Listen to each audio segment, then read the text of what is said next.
Norwich City have been linked with Harry Amass of Manchester United and currently Sheffield Wednesday fame, notoriety, whatever you want to call it.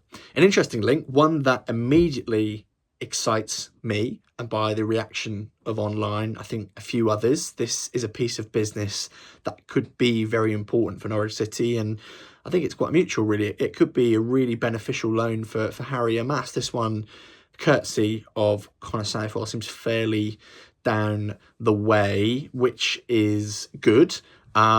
Researching him, he was a name I was familiar with. He's a player who we faced this season. And it's one that, yeah, as I said, it quite excites me. And upon researching, the first thing that grabbed my eye, and I'll go through this little list that I've got sort of below me here, is that he was born in 2007 and he's 18. I have no right to feel old, but I do. For the record, I was born in 2000, so I'm 25, and this makes me feel old.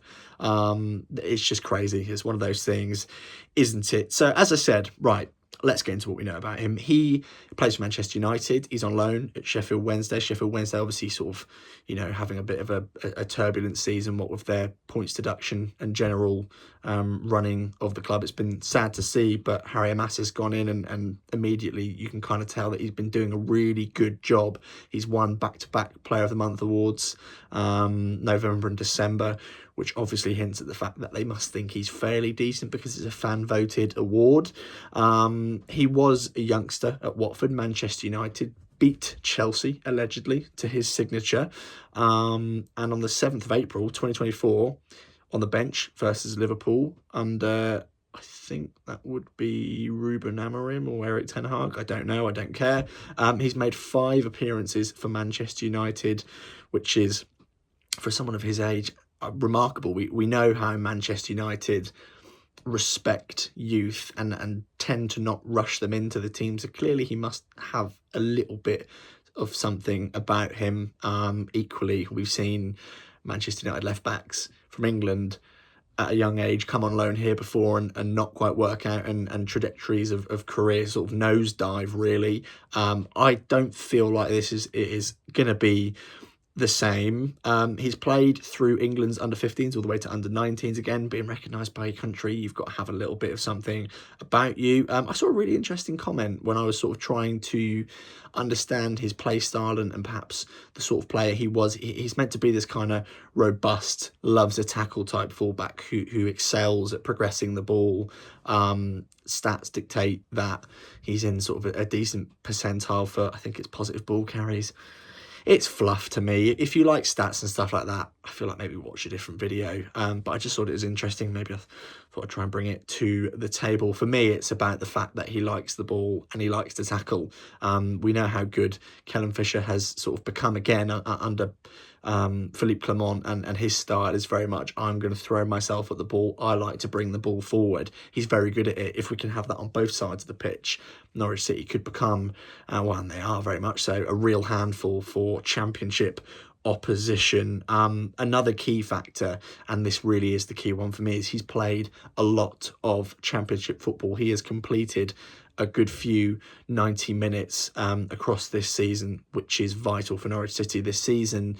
I mean, I don't think there's ever really been a season recently for many teams, especially Norwich City, where fitness hasn't been an issue. But for a young man to be clearly as fit as he is and as raring to go, that will be massive, because left back, and this is, I feel like, why this signing is clearly being made. Left back isn't an issue for Norwich City in terms of fitness. You've got Ben Crescenzi and Lucien Mahovo, who between them struggle to stay fit. I don't think it's a quality issue in the left-back department. It's just fitness. And it's not something, when you're in a position like Norwich City, you can't gamble on the fitness of players who seem to keep getting injured. I really feel for Lucien Mahovo, because clearly he's a quality player who wants to excel.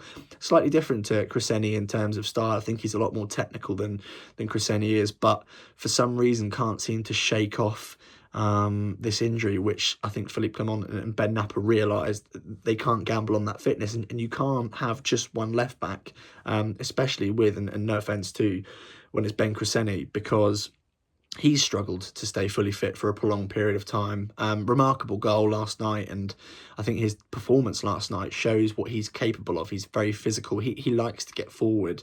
As I said, I don't think he's quite as technically gifted as someone like Mahovo. So when you read that Harry Amass is more on the technical side, that excites me, and it injects a little bit of variety into Norwich City's team. And Clement clearly recognises and likes to rotate. So bringing in someone like Amass, who's young, fit, raring to go, good experience, especially in similar circumstances in terms of that relegation fight and that battle, it seems like an absolute no-brainer. Two other points before perhaps I make a wild, or it's not an accusation, before I say something a bit weird.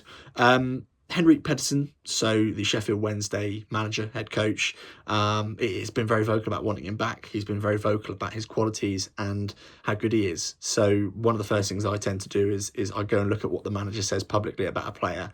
And typically when they're publicly quite, full of praise for them, I'd like to think that they're decent. Ruben Amorim, sort of towards his time at the end of Manchester United, and well, for most of it really, I'm not a Man United fan. I have no skin in the game, but clearly the bloke has got one hell of an ego on him, and he made some sort of weirdly passive comments. I think it was in November or December about youth, because I think he was almost being accused of not using it enough, and Harry Amass was almost caught in the crossfire, or in terms of a weird little comment about struggling in the Championship. When he said it at the time, there was a reaction of, well, is he really struggling? And looking back on it now as a Norwich City fan who potentially is going to see Amass sort of don the yellow and green, I find it more bizarre. And clearly it's about egos, and it was Amorim versus the press. And for me, it's just unfortunate that Harry Amass was caught in that crossfire, and I'm sure he's not going to be particularly fussed. He's just going to be wanting to get on with his football. So all in all, looks like a fantastic signing. On loan, very low risk, high reward. Norwich City have benefited from a couple of those signings this season. Just seems like a good piece of business. And in a world of criticism that is often aimed, by myself especially, I'm not going to pretend I'm suddenly innocent, towards Ben Napper, this seems like a really shrewd piece of business that I can definitely get behind. The last thing I want to say is I'm worried about Mahovo. I really am. This injury problem, I know Clement was pretty public about, I think he is the long-term solution, but a player at this age to almost have this recurring injury keep coming back, I don't know how many players get those kind of injuries at this age and then flourish for the rest of their careers and play consistent levels of football. I don't think there is anything more to this signing than we'll have him for 6 months and then potentially maybe get him on loan next season if Norwich want to kick off towards top half playoffs. Let's not get carried away.